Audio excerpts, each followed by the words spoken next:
You feel lonely in a room full of people, not because no one is talking, not because you are invisible, but because something deeper is missing and your brain knows it before you do. Right now, millions of people are living the exact same contradiction, surrounded, connected, and still quietly empty. And the reason has almost nothing to do with how many friends you have. Your brain was never built for the world you live in. For nearly all of human history, you belong to a small group of people who saw you every day. They knew your name, your moods, your strengths, and your weaknesses. About 150 people. That number is not random. It is the approximate limit of meaningful relationships the human mind can maintain. Anthropologists call it Dunbar's number. Your ancestors lived inside that circle. Outside of it, survival became harder. Inside of it, you felt safe. That ancient system is still running inside your head. When you walk into a crowded party, a busy office, or even a group chat with dozens of people, your brain still scans for the same signals it always has. Eye contact that lasts a little too long, a voice that softens when it says your name, someone who notices when you go quiet, tiny cues that prove you matter to the group. Most of the time, those cues never arrive. Instead, you get something modern: polite smiles, surface conversations, shared memes, quick reactions, the appearance of connection without the substance. Your brain registers the difference instantly. It does not care that the room is full. It only cares that the quality of belonging is low. This is why loneliness can feel heavier in a crowd than it does when you are alone. When you are alone, your mind can invent explanations. Maybe you just need rest. Maybe tomorrow will be better. But when you are surrounded by people and still feel unseen, the explanation becomes harder to ignore. The contrast is too sharp. Your nervous system experiences it as a quiet form of rejection. Think about the last time you were at a gathering where everyone seemed to be having a good time. You laughed at the right moments, you nodded, you even contributed a story. And still, when you left, there was a strange emptiness, as if the entire evening had happened at a distance from your actual self. That distance is not imaginary. Modern life multiplies weak ties and starves strong ones. You can have hundreds of contacts and still lack a single person who would notice if you disappeared for 3 days. You can be tagged in photos and still feel like no one truly knows what is happening inside your mind. The brain treats this mismatch as a threat, not a dramatic threat, a slow background one. The kind that raises cortisol just enough to make ordinary days feel heavier than they should. There is a reason this feeling has become more common.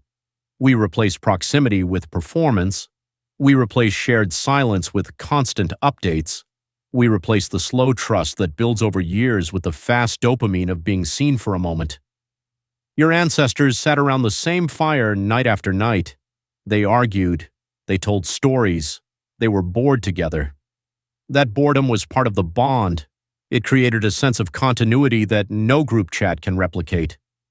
Your brain still expects that continuity. When it does not receive it, it starts sending signals. Restlessness, a vague sense that something is missing. The urge to check your phone even though you know it will not fix the feeling. These are not character flaws. They are ancient alarms going off in a world that no longer matches the hardware. Consider this simple thought experiment. Imagine every person you interact with in a single day. How many of them would still choose to spend time with you if there was nothing to gain? No entertainment, no status, no mutual usefulness, just presence. For most people, the number is painfully small. That gap between the number of people around you and the number who would choose you for nothing is where modern loneliness lives. It is not that you are unlovable. It is that the environment rarely demands the depth your brain is searching for. Social media makes the problem quieter and more confusing at the same time. You see curated versions of other people's connections. You watch people celebrate friendships that may or may not feel real to them. Your brain compares. It assumes everyone else has the tribe you lack. The comparison deepens the isolation even while you are scrolling through hundreds of faces. There is another layer most people never notice. Loneliness is not only about missing people, it is about missing being known. There is a difference between being liked and being understood. You can be popular and still feel alone if no one sees the version of you that exists when the performance stops. The brain craves recognition of its full self. When that recognition is absent for long enough, it begins to edit your sense of reality. You start to feel slightly unreal in social situations, present but not fully there. This is why some of the loneliest people are the ones who appear the most social. They have learned to perform belonging without ever experiencing it. The performance becomes so automatic that even they forget how long it has been since someone truly saw them. The strange part is that the solution is not simply talk to more people. Adding more weak ties often increases the feeling of emptiness. What the nervous system is looking for is a small number of relationships with enough history, enough honesty, and enough shared time to feel safe. Quality over quantity is not a motivational slogan here. It is a biological requirement. Your brain does not need 100 people. It needs a few who remain when the room empties. Yet modern life makes those few harder to form. Work is temporary, cities are transient, attention is fragmented. The conditions that once produced deep bonds by default now require deliberate effort, and effort feels unnatural because, for most of human history, belonging was not something you had to schedule.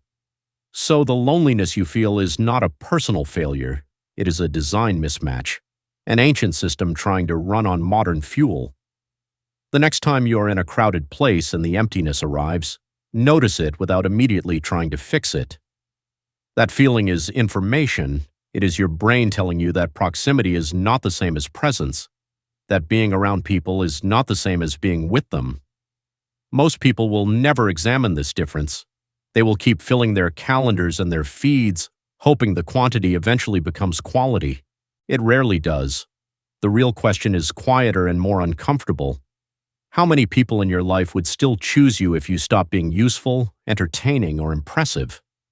And how many people would you still choose under the same conditions? The answer to that question explains more about your loneliness than the number of people currently standing in the room. You feel lonely in a room full of people, not because the room is empty, not because no one speaks, but because your brain still searches for something the modern world rarely gives.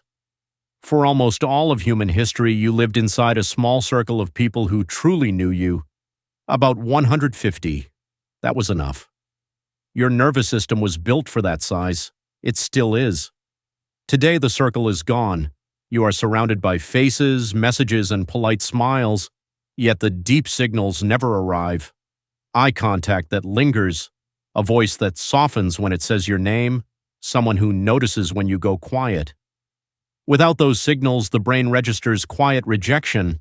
The loneliness feels heavier in a crowd than it does when you are alone because the contrast is too sharp to ignore. You are not unlovable. The environment simply no longer matches the hardware. The real question is quiet and uncomfortable.